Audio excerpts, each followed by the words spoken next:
Welcome to the Deep Dive, where we unpack complex ideas and distill the most important knowledge to make you genuinely well informed. Today, let's start with a vivid image: a meticulously maintained saltwater aquarium. It's this delicate, thriving world, right? Full of vibrant fish and corals.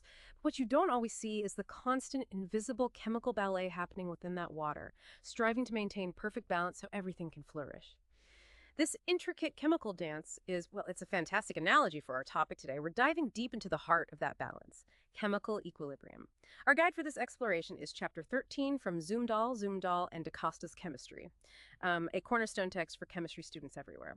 Whether you're a college student working through the material or just someone intensely curious about the hidden forces that shape our world, this deep dive is designed as your shortcut to truly understanding how chemical systems find and, maintain their equilibrium. Yeah, and our mission today is really to illuminate this fundamental concept, but crucially, without relying on a single diagram or equation on screen. Instead, we'll use clear, engaging explanations and real-world connections. We'll explore why many reactions don't simply go to completion, how chemists quantify their, let's say, tendency to form products, and critically, what happens when you disturb a system that has already reached its balance. You'll walk away not just knowing what chemical equilibrium is, but why it's a foundational concept in everything from large-scale industrial production to the subtle processes within living organisms and even the very air we breathe. Okay, let's delve in. Okay. So, for a long time in chemistry, we often thought of reactions as like a straightforward march towards completion. Reactants keep reacting until one runs out. Pretty simple idea. But that's actually not the full picture for a vast number of chemical processes. Consider nitrogen dioxide, for example. It's a distinct dark brown gas. It can transform into colorless dinitrogen tetroxide. Now, if you seal pure NO2 in a vessel, you'll observe it getting progressively lighter, its brown color fading. But here's the kicker: it never becomes completely colorless. So why? Why does this apparent stopping point occur? That's precisely where the concept of chemical equilibrium enters the scene. It's the state where the concentrations of all reactants and products within a closed system remain constant over time. And it's vital, really vital, to understand that constant here doesn't mean static. It's not that the reaction has just stopped cold. Quite the opposite, actually. Right. That dynamic nature is often the most surprising part for students, I think. To truly grasp it, let's use a mental picture. Imagine a busy, multi-lane bridge connecting two cities. Cars are constantly moving across it in both directions, right? Now, if the rate at which cars travel from city A to city B is exactly equal to the rate at which cars travel from city B to city A, what happens to the total number of cars in each city? It stays the same, doesn't it? It remains constant. But the bridge itself is still a hive of frantic activity, with vehicles just zipping back and forth. That analogy perfectly captures the essence of what's happening at the molecular level in equilibrium. The forward reaction where your reactants are converting into products, and the reverse reaction where your products are converting back into reactants are both occurring simultaneously. But, and this is the key, at equal rates. So you have this continuous, invisible dance of molecules constantly interconverting, yet the overall macroscopic composition of the system, what you can actually see or measure easily, appears unchanging. It is a highly dynamic state, not a standstill at all. Okay, so if we have this invisible dynamic ballet of molecules, how do chemists actually measure this dance? How do we put a number to that delicate balance we see in our saltwater aquarium or, in any chemical system? Right. This is where the law of the mass action gives us a powerful mathematical lens. It's a concept first formalized by Goldberg and Wage way back in 1864. For any general reversible reaction, let's say J moles of A and K moles of B react to form A moles of C and moles of D, we can find the equilibrium constant, K. Now, I know it's a bit of a mouthful to describe without seeing it written down, but the pattern for K is beautifully consistent. It's always a ratio, products over reactants. Specifically, it's the product concentrations raised to their stoichiometric coefficients divided by the reactant concentrations raised to theirs. So for our example, it'd be C to the power L times D to the power M, all divided by A to the power J times B to the power K. Those square brackets just mean molar concentration. Oh, and a helpful tip for calculations. K values are customarily presented without units. It just helps keep the math a bit cleaner. Ah, okay. And these K values, they aren't just fixed for one specific way of writing the reaction, right? They offer some flexibility. Exactly. They offer incredible versatility for chemists. Right. What if you decide to write the reaction in reverse? So C and D forming A and B. Well, the new equilibrium constant for that reversed reaction is simply the reciprocal of the original K value. So it's just 1 divided by the original K. Simple enough. And what if you multiply the entire balanced equation by some factor, let's say n? Maybe you double all the coefficients. Okay. The new equilibrium constant is the original K raised to the power n, K squared in that case. These are really handy transformations when you're comparing different studies or different ways of looking at the same chemical system. Got it. So these rules let you manipulate K. But this raises a crucial point you mentioned earlier. Does K itself ever change for a specific reaction? That's a great question, and it often tricks people up. The answer is pretty straightforward. For a specific reaction at a specific temperature, there is only one unique value for K, full stop. However, and this is the important distinction, there are an infinite number of equilibrium positions. Okay, what does that mean, equilibrium positions? It means you can start with wildly different initial amounts of reactants and products. Yeah. Maybe you start with only reactants or only products or some mix. Those different starting points will lead to different sets of final equilibrium concentrations. But, and here's the amazing part, no matter what those individual equilibrium concentrations are, when you plug them back into that K expression, their ratio will always compute to that same single constant K value for that temperature. It shows this underlying consistency in how chemicals behave. Wow, okay. And this isn't just like a theoretical thing. It has real-world impact. Oh, absolutely profound real-world implications. Consider the synthesis of ammonia, N2 plus 3H2 in equilibrium with 2NH3. The Haber process, right? Exactly, the Haber-Bosch process, a monumental achievement pioneered by Fritz Haber before World War I, and it remains commercially vital today for producing fertilizers that literally feed the planet. The U.S. alone produces, over 15 million tons annually? Understanding the K value for this reaction isn't just academic, it's absolutely critical for optimizing its efficiency, for figuring out the best conditions to maximize yield, and ultimately ensuring we can maintain global food security. It's a prime example of chemical equilibrium directly impacting billions of lives. That really puts it in perspective. So K is usually based on concentrations. What about reactions with gases? Pressure seems important there. Good point. For reactions involving gases, we can also express equilibrium in terms of their partial pressures. We use a constant we call Kp for this. Yeah. Kp is related to the concentration base K by a pretty neat equation. Kp times RT raised to the power of can. Okay, hold on. R is the gas constant. T is temperature in Kelvin. What's N? Right, NL10 is simply the net change in the number of moles of gas as the reaction proceeds from left to right. You just sum up the stoichiometric coefficients of the gaseous products and subtract the sum of the coefficients of the gaseous reactants. Ah, so it's about the change in the number of gas molecules. Precisely. And interestingly, if NM happens to be 0, meaning the number of moles of gas on the product side is exactly the same as on the reactant side, like in the reaction H2 gas plus F2 gas gives 2HF gas, well then RT to the power of 0 is just 1, so in those specific cases, Kp conveniently equals K. Okay, that makes sense. But what about reactions that aren't just gases, like if you have solids or liquids involved too? Ah, yes, those are called heterogeneous equilibria. Think solids reacting with gases, or solids dissolving in liquids. And here's a crucial simplification, something that makes life much easier for chemists. The concentrations of pure solids and pure liquids are considered constant. Constant, even if you have like a huge chunk versus a tiny speck? Exactly. Think about the density of water or the density of solid iron. It doesn't really change whether you have a drop or a gallon, a speck, or a giant block. Their concentration, their amount per unit volume, is effectively fixed. And because they're constant, they get incorporated into the K value itself, meaning we essentially leave them out. They are not included in the equilibrium expression you write down. You only include the gases and the species dissolved in solution, aqueous species. So you just ignore the solids and liquids in the K expression. Pretty much. It allows us to focus only on the species whose concentrations can change and actually affect the position of the equilibrium. Let's take an example, like making lime. Perfect example. The thermal decomposition of calcium carbonate, solid limestone, or chalk into calcium oxide, solid lime, and carbon dioxide gas. That's KCO3 solid decomposing into the COO solid plus CO2 gas. Okay, so two solids and a gas. Right. So K for this reaction is simply equal to the concentration of CO2. And Kp is just the partial pressure of CO2. That's it. The amount of solid calcium carbonate you start with, or the amount of solid calcium oxide produced, doesn't affect where the equilibrium lies as long as some of each solid is present. Think of those huge white chalk cliffs in England. They're mostly calcium carbonate. Their vastness doesn't change the equilibrium pressure of CO2 above them at a given temperature. Wow, okay. That simplifies things a lot. So the value of K itself must tell us something important then. Definitely. The magnitude of K gives us a powerful sense of how far a reaction wants to go, its tendency to form products. A K value much, much larger than one, say 10 to the power of 5 or even bigger, means the equilibrium lies far to the right. It heavily favors the formation of products. The reaction essentially goes almost to completion. Makes sense. Conversely, a very small K, like 10 to the power of -5 or smaller, tells us the equilibrium position is way over to the left, favoring the reactants.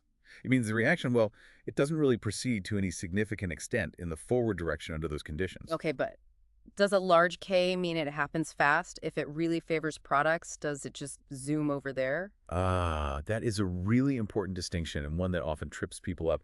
The answer is absolutely not. K tells you nothing about speed. Nothing. Nothing directly. K is determined by thermodynamics. It's about the relative energy stability of reactants versus products. It tells you where the equilibrium lies, which side is energetically favored. Reaction rate, how fast you get there, is determined by kinetics. That's all about the activation energy, the energy barrier that molecules have to overcome to react. Right, the energy hill they have to climb first. Exactly. You can have a reaction with a huge K value, meaning the products are much more stable. But if the activation energy barrier is massive, that reaction could be incredibly slow. Think of diamonds turning into graphite, thermodynamically favored. K is large, but thankfully for jewelry owners, kinetically super slow. Okay, good point. So thermodynamics tells you if it goes, kinetics tells you how fast. Two separate things. Precisely. K is thermodynamics, rate is kinetics. So let's say you've mixed some chemicals. How do you know if you're at equilibrium yet? Or which way things are going to shift? Excellent question. That's where another tool comes in handy, Ah. the reaction quotient Q. Q has the exact same mathematical form as K products over reactants raised to their stoichiometric coefficients. Okay, so it looks the same. What's the difference? The critical difference is when you calculate it. For K, you use concentrations at equilibrium. For Q, you plug in the concentrations or partial pressures that you have right now at any given moment, which might not be equilibrium conditions.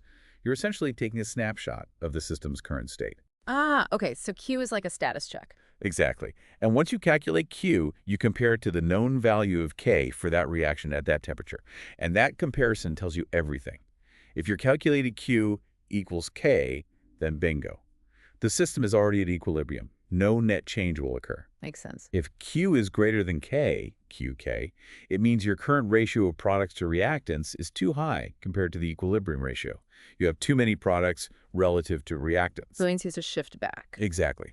The system will shift to the left, consuming some of those excess products and forming more reactants until the ratio drops back down to the value of K. And if Q is less than K? If Q is less than K, Yeah. QK, your current ratio of products to reactants is too low. You don't have enough products yet. So the system will shift to the right, consuming reactants and forming more products until the ratio increases to match K. It's an incredibly useful predictive tool. I can see that. So you can predict the direction of change just by comparing Q and K. That must have real applications too.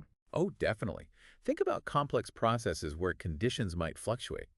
This was even relevant historically. Remember the binitrogen tetroxide, the N2O4 we mentioned earlier? Yeah, the colorless gas formed from the brown NO2. Well, it was actually used as a component of the fuel oxidant on the Apollo lunar lander modules. Understanding its equilibrium with NO2 and being able to calculate Q under different temperature and pressure conditions in the fuel tanks was absolutely vital What? to ensure stable fuel delivery. They needed to know if the composition was where it should be or if it was likely to shift significantly, which could affect the engine performance. Knowing Q versus K helped predict that behavior. Wow. Okay. Equilibrium in space. So we know about KQ predicting shifts. Yep. But how do we actually calculate the final equilibrium concentrations if we start with known amounts? Right, this is where we get into the practical problem solving. And the most common structured way to do this is using something called an ICE table. ICE, Right. like frozen water. No, it's an acronym. It stands for Initial Change Equilibrium. It's just a systematic way to organize the information and track the changes as a reaction moves towards equilibrium. Okay. How does it work? It's a step-by-step process. 1, first you write down the balanced chemical equation. That's always step 1, your foundation. 2, then write the correct equilibrium expression, the formula for K. 3, next, under the balanced equation, you create your table. The I row is where you list all the initial concentrations or partial pressures you start with. 4, then maybe calculate Q quickly to figure out which way the reaction will shift to reach equilibrium. left to right. Okay, so predict the direction first. Usually helpful, yes. Hey. The C row represents the change in concentrations needed to get from the initial state to equilibrium. This is where you introduce an unknown variable, usually X. The changes for each species must relate to each other based on the stoichiometry of the ballast equation, and the signs, plus or mech, depend on the direction of shift. So if something's consumed, it's minus X. If formed, it's plus X, adjusted by coefficients. Exactly. 6. The E row is the equilibrium concentration. You get this by simply adding the I row and the C row for each species. Initial plus change, equilibrium. These equilibrium concentrations will now be expressed in terms of X. 7. Now, you substitute these equilibrium expressions, with X in them, into the K expression you wrote down in step 2. This gives you an algebraic equation with X as the unknown. You solve this equation for X. Which might involve quadratic equations sometimes, I guess? It often does, yes. 8. And finally, and please don't forget this step, once you found X, plug it back into your E row expressions to calculate the actual numerical equilibrium concentrations. And as a bonus check, plug those concentrations back into the K expression to make sure they give you the original K value. It's a good way to catch errors. That sounds methodical, but maybe a bit involved with the algebra, especially that quadratic formula. It can be, but there's often a neat trick, a useful approximation we can make, especially when K is very small. Oh, do tell. Well, if K is really tiny, let's say 10 to the minus 5 or even smaller, it means the reaction barely proceeds to the right to reach equilibrium. Right. The equilibrium lies far to the left. Okay, yeah, not much product forms. So the change, X, that represents how much reactant is consumed or product is formed, is going to be very, very small compared to the initial concentrations, especially if you started with a decent amount of reactant. So small it barely makes a dent. Pretty much. Yeah. So when you have terms in your equilibrium expression like initial concentration X, you can often approximate this as just initial concentration. You basically assume X is negligible compared to the initial amount. And that avoids the quadratic equation. Often, yes. It simplifies the algebra dramatically. But, and this is crucial, you must check if your approximation was valid afterward. How do you check? A common guideline is the 5% rule. After you solve for X using the approximation, compare the value of X to the initial concentration you simplified. If X is less than 5% of that initial concentration, your approximation was likely valid, and you can probably trust the result. If it's more than 5%, well, the approximation wasn't good enough, and you might have to bite the bullet and solve the quadratic equation properly. Okay, the 5% rule, good tip. So I see E tables and maybe an approximation. Now, what if we have a system at equilibrium and we mess with it, like we change something? Now we move into a really powerful qualitative tool for predicting those effects, Le Châtelier's principle, named after Henry Louis Le Châtelier. It basically states that if you impose a change, often called a stress, on a system that's already at equilibrium, the position of the equilibrium will shift in a direction that tends to reduce or counteract that stress. The system tries to undo what you just did to it, in a way. So it resists change. It resists the change by shifting the balance, yes.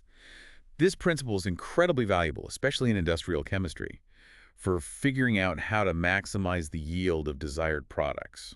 Okay, so what kind of stresses are we talking about? Like changing concentrations? Exactly. Changing concentrations is a common one.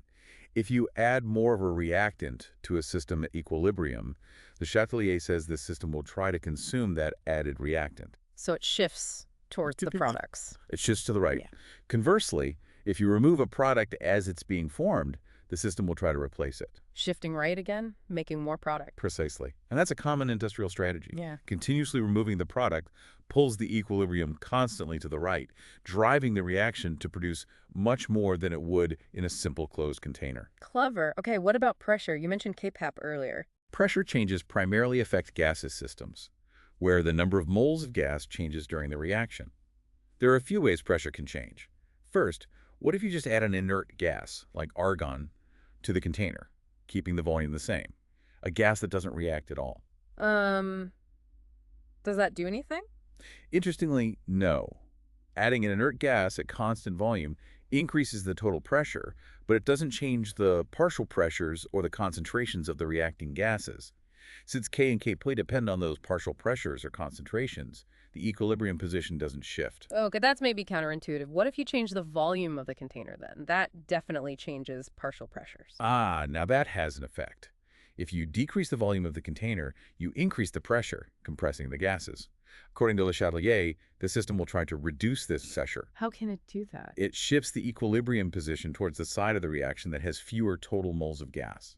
Fewer gas molecules mean lower pressure in the same volume. Okay, so reducing volume shifts to the side with fewer gas moles. Yeah. And increasing volume Does the opposite. Increasing the volume decreases the pressure, so the system shifts towards the side with more moles of gas to try and fill that larger volume and counteract the pressure drop. Let's go back to that NO2, N2O4 example. Brown NO2, 1 mole, turns into colorless N2O4. 1 mole from 2 NO2, so fewer effective moles if we think about 2 NO2 mass N2O4. So 2 moles of gas become 1 mole of gas. Right. 2 moles of NO2 gas form 1 mole of N2O4 gas. So if you take that equilibrium mixture and suddenly decrease the volume, the pressure goes up. Right. And the color. Initially, yes, the pressure spikes, and because everything is more concentrated, the color will actually get darker for an instant. Darker. But it should shift to the colorless side. But that takes time. The immediate effect of compression is just concentrating everything. Yeah. Then Le Chatelier's principle kicks in. To relieve the increased pressure, the equilibrium shifts to the right, towards the side with fewer moles of gas, the colorless N2O4. So after the initial darkening, the mixture will gradually get lighter again as more N2O4 is formed. Wow. That's a really cool visual sequence. Darker than lighter. Okay, what other stresses are there? Temperature. Temperature is the big one.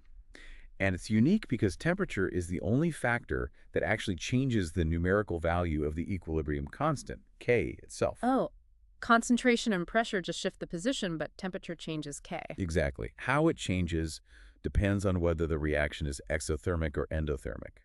For an exothermic reaction, one that releases heat, so you can kind of think of heat as a product, increasing the temperature is like adding a product. So the system shifts left, away from the products, to use up the heat. Precisely. It shifts left, consuming heat, and the value of K decreases. Less product is favored at higher temperatures for exothermic reactions. For an endothermic reaction, one that absorbs heat, so heat is like a reactant, increasing the temperature is like adding a reactant. So it shifts, right, towards the products to absorb that added heat. You got it. It's just right, consuming heat, and the value of K increases. More product is favored at higher temperatures for endothermic reactions. Okay, let's connect this back to the Haber process for ammonia. N2 plus 3H2, 2NH3. Is that exothermic or endothermic? It's exothermic. It releases heat. Okay, so exothermic. That means lower temperatures should favor the product, ammonia, right? Give a higher K. Thermodynamically, yes.